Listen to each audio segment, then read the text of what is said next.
to Through the Bible. We have come to the final chapters of the book of Joshua.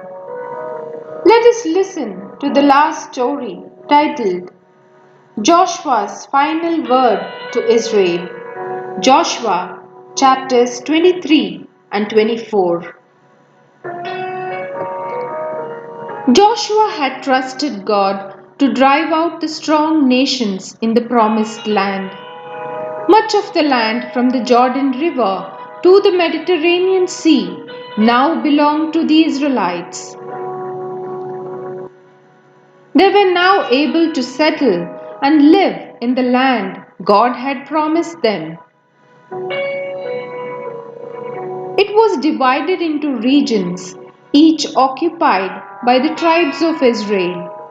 By this time, Joshua was a very old man, and he knew he must die soon.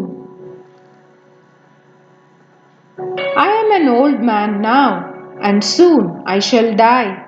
You have seen all that the Lord your God has done for you, he declared. Make sure you obey God's laws and do not worship the false gods of the heathen people still living in the land. If you do, God's anger will rise against you. Joshua decided that he must now give his last message to the people of Israel.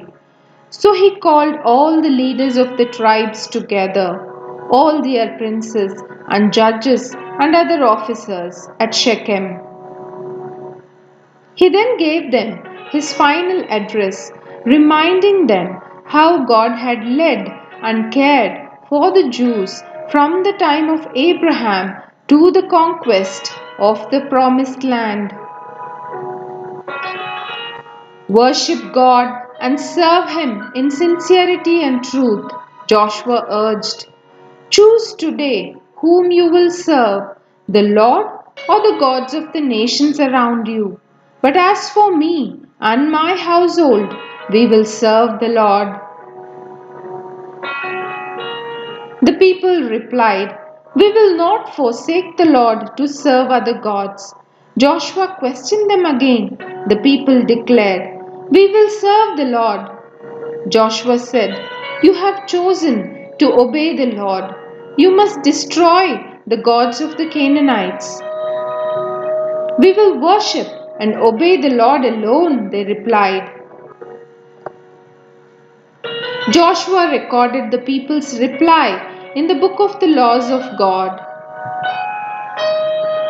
He then took a huge stone as a reminder and rolled it beneath the oak tree that was beside the tabernacle. This stone will be a witness to testify against you if you go back on your word, Joshua declared. The princes and people then returned to their homes in their own parts of the country to serve the Lord in peace. Not long after this, Joshua died at the age of 110.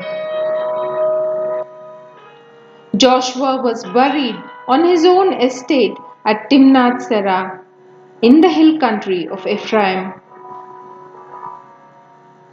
The nations of Israel obeyed the Lord throughout the lifetimes of Joshua and the other old men who had personally witnessed the amazing deeds the Lord had done for them. But after that, they began to be disobedient.